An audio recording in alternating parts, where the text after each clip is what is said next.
And because Mayfield didn't play on Monday night, the drama surrounding him has been backburnered. The COVID stuff kind of took over and sucked the oxygen away from this lingering Baker Mayfield issue. But, Chris, that is the A topic for the Cleveland Browns in the offseason. Oh, what are you going to do with Baker Mayfield? Are you going to try to upgrade at quarterback?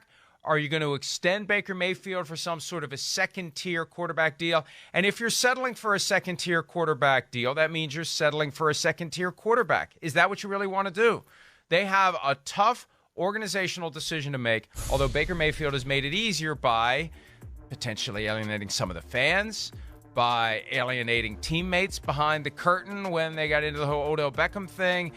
I think it's going to be easier than it would have been a year ago for the Browns to make a conscious uncoupling with Baker Mayfield, if that's where it is. There's a couple of his tweets from the game last night. Stadium better be so damn loud when the defense is back on the field. Now, you know, when you consider some of the things he said about the fans in the past, that has a different vibe to it. Yeah, because the people who booed him, they're the ones who are too loud when we're trying to operate offense. I have a feeling that the Browns may wake up one day between the end of the regular season and the start of the new league year on March 16 and decide that they're going in a different direction. Then you have a plan, but I have a feeling they may decide it's time to go in a different direction for Baker Mayfield. Well, the last 3 games are going to dictate a lot. We're going to see how he plays. Either way, I mean, listen, I've seen enough at this point already. I don't really care about the last 3 games. I don't know how you feel about this, but, like, I just want to go, okay, I mean, hey, Baker, we've seen good and we've seen high-quality play enough to just go, wait, you know, when he's playing at his best, he's pretty damn good, and he can lead your team maybe into Kansas City, and maybe you can upset a Kansas City Chiefs team in a divisional playoff game. I mean, he is capable of that. The problem is like those are the peaks. The valleys are very low. That's the issue. And then so are the emotional peaks and valleys that go along with that, to your point. So it's a little bit of everything. And what I want to just go is, like, again, I just go, you know, don't do anything, you know, or they're not going to get rid of him. They're not. He's the number 1 pick in the draft. They're not. But they don't have to sign him to a long-term contract. I would be shocked if they got rid of him, Mike. I'll say that. I'll be shocked. But I would not give him a long-term contract. I would go, wait, we got a 5th-year option. We've already exercised that, right? They've already exercised that. Yes, I think I remember that, right? Then just go with that. $18.8 million for next year. Yeah, just go with that. That to me would be the way to go here. But I certainly wouldn't extend him to some sort of Josh Allen type contract or anything like that. There's no way, no how. You're right. If you were to extend him, to me it would be for what you say, you know, for, to use your phrase, a second-rate quarterback deal. Again, I think he's the perfect guy to finally draw that, you know, line in the cement to go, hey, you know, you like that one? Draw that in there. One's not as, you've had better / worse. I really got, like, stuck for a second. I was like, wait, sand, cement? I'm not sure. But either way, like, this is the opportunity. Don't go into Jared Goff or Carson Wentzville here. Like, this is the one, if you do want to sign him long-term, you give him a deal that shows, hey, you're being paid, you're a starting quarterback, you're not the top 10 quarterbacks in football. We like you and some of the things, but you're not a superstar, and here's $27 million a year, $28 million a year, something of that nature. It's a ton of money. Do you really want to turn it down? You know, and I don't even know if I would offer that right now if I'm Cleveland. I'm going 5th-year option. I need another year of evidence to see, because this last year was all over the freaking place. But that's what occurred to me earlier. We've been talking about the reality that at some point, one of these teams, instead of just using a very simple pass-fail, and if you pass, you become the highest-paid quarterback in football. We went through that cycle with Andrew Luck, Derek Carr, Jimmy Garoppolo, Kirk Cousins, Matthew Stafford, Matt Ryan. It was just one guy gets a little bit more and a little bit more and a little bit more. And now there's separation in the market with Patrick Mahomes at 45, Dak Prescott at 40, Josh Allen at 43, and then you've got the gap down into the mid to low 30s, although Aaron Rodgers should not be at 33.5. But plenty of other guys are in that range. I feel like the league has caught on to this, right? I mean, I feel like this. We have to see it in action, but I do feel like I've talked to people who are going, I think, you know, you guys are onto something here. But my question is this, and it occurred to me for the first time today as I was articulating it. If you're going to settle for a second-rate contract, you're settling for a second-rate quarterback. Is that what you want to do, or do you aspire to have something better? Because you could go draft a second-rate quarterback and pay him a hell of a lot less than $27 million a year or $30 million a year. You could take your chances with a young guy who may develop into a second-tier option. So it's a tough philosophical decision because you're asking yourself, what kind of production am I only going to get out of a second-tier quarterback, and is it enough to get us to where we want to be? Now, depending upon the team you have around him, maybe it is. Maybe you can go Trent Dilfer in the Ravens. Maybe you can build a suffocating defense and a great running game, and you don't need a quarterback who can do the things that the best quarterbacks in the NFL do. But I feel like there's this yearning by the teams that don't have one of the truly best quarterbacks in the game to go get one. And they won't rest, they won't sleep, they won't stop until they get one. And, of course, there's only so many, but, it's that Panthers, David Tepper mindset. I got to get a franchise quarterback. I got to get a franchise quarterback. And maybe the Browns' play is, you know what? Not everybody's going to have a franchise quarterback. We want to have a franchise that can be successful. So, the key is going to be to get Baker to buy into it. That's the other side of it. You got to get the guy to buy into it. Baker may have a finger for the Browns. You pick which one and say, see you later. And, given the way he's wired, I wouldn't be surprised if they start down the path of a second-tier option for Baker Mayfield. I wouldn't be surprised if he says, no, I'm not interested. If I'm going to be a second-tier quarterback, I'm going to go somewhere else. Yeah, I mean, maybe. Again, that's risky on his side and on his, behalf as well. It is. It's risky. Again, I don't think people are going to beat down doors this year after watching film of breaking down Baker Mayfield and be like, we got to have him. We'll give you the first-rate contract that Cleveland won't. We just watched your film, and we're going to do it. That's where I'd go. He's risking it there. He's in a place where, again, when you're the first pick, he does have a personality and things that people do like. We know that. He's a pain in the butt, too. But I would have a hard time thinking he calls the bluff like that on Cleveland. I would, Mike. Again, it's hard to go somewhere else with a lot of what-ifs and, ooh, I hope this works out. And, oh, man, I got to prove to this group all over again, that I am good or worth, I'm the franchise guy, all of that. Those are battles that there's a lot of unknowns there. And at least he knows what he's getting in Cleveland. And, again, Cleveland – the way their team is built, they got a lot of resources and talent on their defense. The offense, the offensive line, the running backs. I don't know if they necessarily need that superstar quarterback, to your point, to a degree. Maybe they can take that, like you said, second-rate quarterback, play through the team, and try to play football and win a championship that way. I don't think it's that crazy. I don't. Again, top 5, top 6, top 8 quarterbacks don't grow on trees. At some point, some of these teams are just going to have to be content with having the number 12 or 13 or 14 quarterback in football and see if you can make the best of it. And here's where the game has changed over the past few years because of the influx of young quarterbacks that are hitting the ground running and are getting teams more willing to roll the dice on young quarterbacks. They're more willing to move on from the guys that they have. There is a glut every year. Not a glut, but relative to how it used to be, it's a glut of veteran quarterbacks that you can choose from. I think back to when Kirk Cousins became a free agent. That was the first time you had a healthy quarterback on the right side of 30 who was available to be signed, who had done enough that there would be teams out there, even though it ultimately was just the Vikings and the Jets, that would say, hey, I'm interested in that guy. So if Baker Mayfield, 2018, were becoming a free agent, there would be somebody that would say, oh, my gosh, we got to go get Baker Mayfield because it's not like we have some other option. Yeah. But there are other options now if you're looking second-tier guy. And it's going to fuel other teams to go in a direction other than Baker Mayfield or not offer him a huge contract like Cousins got at the time, $28.5 million a year, the highest-paid guy in the NFL, 28 I think it was. And for the Browns, as they are planning their future, it's not just can we get Russell Wilson? Can we get Aaron Rodgers? Do we want Deshaun Watson? Do we trade up for a rookie?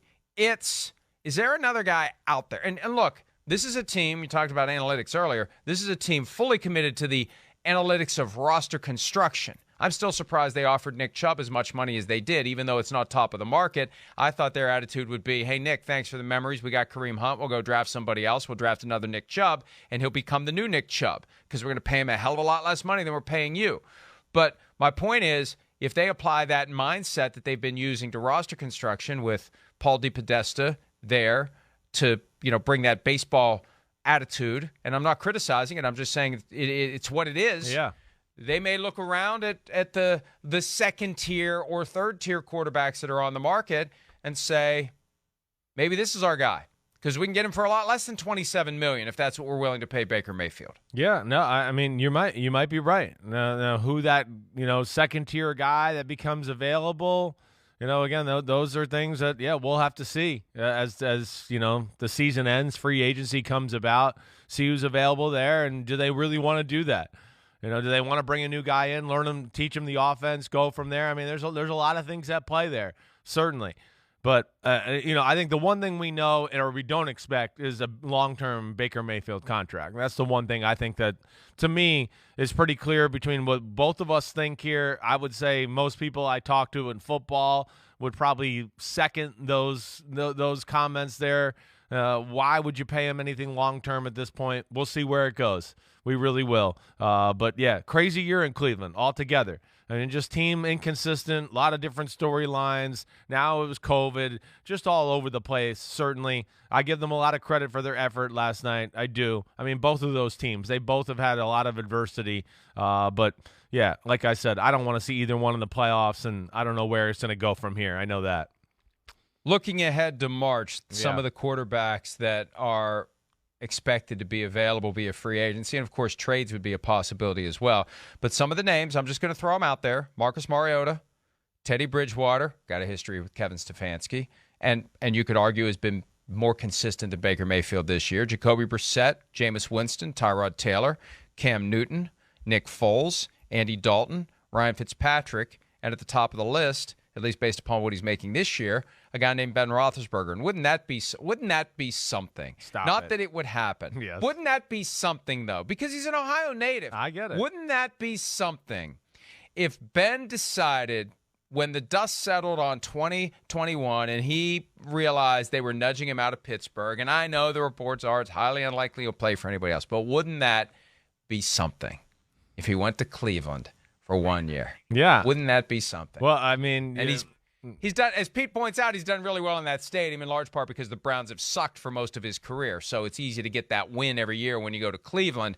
But now it's a little harder to come by. But he got one this year in his swan song in Cleveland. Yeah. I bet there's some Browns fans out there that would immediately say, if I could choose between one more year with Ben Roethlisberger or one more year with Baker Mayfield, they'd take Ben Roethlisberger. Yeah, well, just for that whole Brett Favre maybe to the Vikings vibe. You might be right. I'd go, you're stupid then, Cleveland fans that think that. I would say that. I mean, it's over for Big Ben. He's definitely one of the 4 or 5 worst quarterbacks in football. I don't know any way to say. I'm sorry. Ouch. Yeah, ouch. Damn, I don't know what else to say. You mean starting quarterback? Yes, you mean that's starting what I mean. quarterback. Right, You're not throwing Mike Glennon into this. No, exactly right. No, he's at the bottom of the list as far as starting quarterbacks are concerned. I don't know any other way to say it. I'm sorry. And I don't mean to say that. I love Big Ben. You know me. I've stuck up for him. I think he's borderline one of the 10 greatest quarterbacks ever. I do. But at that list you just read off there, I'm keeping Baker Mayfield. I don't want any of those guys. I'm going to keep Baker Mayfield, finish out that 5th-year option, see where it goes from there, because none of those guys inspire me or make me feel like they even have the potential to do some of the things that, when Baker Mayfield is hitting on all cylinders, can do. He still does have talent. He can be a pain in the butt. But when he's hot and he is playing well, man, his good is pretty damn good. I mean, I think we could argue last 6-7 weeks of the year into the playoffs, you could certainly say Baker Mayfield was playing like a top 10-ish quarterback in football. He's shown that ability. He loses his way mechanically at times. He can become a little impatient. And then, hey, the other thing too is, again, it's not a great offense. I don't know any other way to say it. It's built to run the ball. It's not great. We've talked about this a lot. It's not great when they have to drop back and throw the football. It's very simple. It is. There's lack of creativity there. So I think we got to give Baker Mayfield a little bit of the benefit of the doubt from that standpoint as well. No doubt. Who's the worst starting quarterback right now in the NFL? Who would you say? Because as George Carlin once said, somewhere in the country there is the worst doctor in America, and someone has an appointment with him this morning. Who is the worst starting quarterback right now? Not injury replacement. Right. I'm talking about top of the depth chart. If he's healthy and not on the COVID list, who's the worst one? Man, Merry Christmas, everybody. Let's see. I mean, to me, when my first thought as I look at it. Again, listen, we could talk about rookies, but I'm not going to throw them in there because the rookies, there's a potential factor too. So, like, guys like, Trevor Lawrence and Zach Wilson, it's a little all over the place, but I've seen some good where I'd go, ooh, the guys I'm about to mention, when they're good, they can't even do that. So I'm still taking Trevor Lawrence or Zach Wilson over those type of guys. I mean, Jared Goff certainly comes to mind when you get into that conversation. How dare you? I know. It's him. He beat the Cardinals on Sunday. I know, but that to me is probably where I would go. I think if I sit here and look at it, yes, that would probably be where I go. Right. I don't know. Again, after that, you get into again, Houston's got Davis Mills. He's a rookie. I don't think he's really a starting quarterback. I think they're going to be in the market for getting a starting quarterback this offseason with that. I think he's a really high-end backup. Daniel Jones has got to be down there. Daniel Jones has got to be down in the bottom 5. If Ben's in the bottom 5, Daniel Jones is in the bottom 5. He's had chance after chance after chance for the light bulb to come on, and it's just not coming on. He holds the ball too long. Yeah, sure. And it feels like the Giants are done with him. They got to decide on the fifth-year option, right? They haven't picked up his fifth-year option, have they? No, they haven't picked it up yet. They got to pick it up. Yeah, He's only got 3 years in. So, I think he's down there. He probably is. He is probably down there. Again, I think there's a little more potential, too, than maybe people realize with Daniel Jones. But that's what I would argue. But you're right. He's towards the bottom of the list. There's no doubt about that.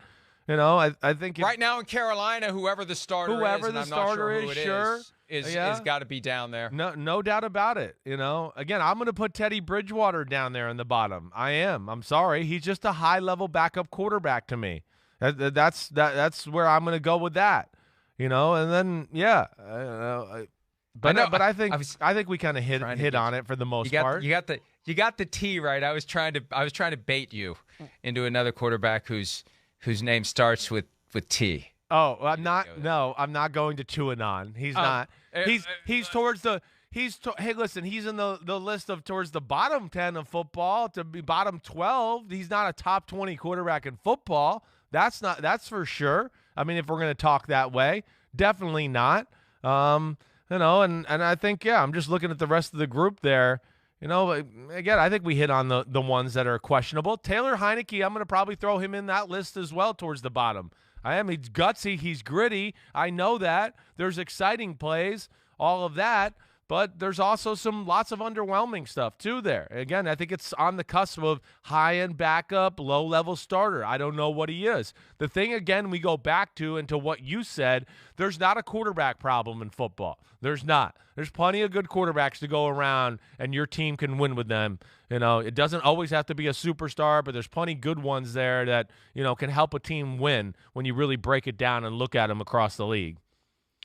Yeah, it's kind of getting to the point where quarterbacks are like pizza places. Like, even the bad ones are still pretty good. Yeah, so that's right. That's kind of where we're at. Exactly right. No doubt. Pete keeps telling me to go to break, but there's one point that I've been holding that I just want to make, just because I want to be fair to Baker Mayfield here. I want to be fair to Baker Mayfield because we do give him a hard time for he's a little surly with the media at times, and but I'll say this: can you imagine the extent to which we all would have lost our minds if in his most recent game, Baker Mayfield had thrown an interception, run to the opposing sideline, and yelled into the face of one of the coaches, "Go F yourself," and then trashed the tablet and thrown it into a garbage heap? And can you imagine what the reaction would have been if Baker Mayfield – Tom Brady does it, there's hardly a peep. If Baker Mayfield had done that, it would be the number one topic, and we'd all be talking about what an awful person Baker Mayfield is. Am I right or am I wrong? Yeah, you're right. I mean, no one's allowed to say anything about Tom Brady. That's what frustrates me. That's why I'm tired of it. I am. And I always look like the hater. I look like the hater because I bring those things up. We're getting there later. We're getting there later. I know, but it's just, again, it's like I've lost sight of the people outline. last week want to know why did the Bills come back against the Bucs? And I'm like, well, let's see. Wait, I watched this game back twice. It's pretty evident. Tom Brady played like crap. In the end of the second, third. Merry Christmas, everybody. I know, but you're not allowed to say that. But it goes into that. Again, you're not allowed to ever say that. And that's what annoys me. And if I have to be the Brady hater and do that, then fine. I mean, not one play off schedule the other night. Nothing. No making plays outside the realm of the offense. But he's going to win the MVP. Like, are you kidding me? Like, that's where I feel about that. That's crazy. That's crazy that he's going to win the MVP. It's absolutely insane. Hi, I'm Mike Tirico, and thanks for watching. Make sure to hit subscribe for the latest news and highlights from NBC Sports.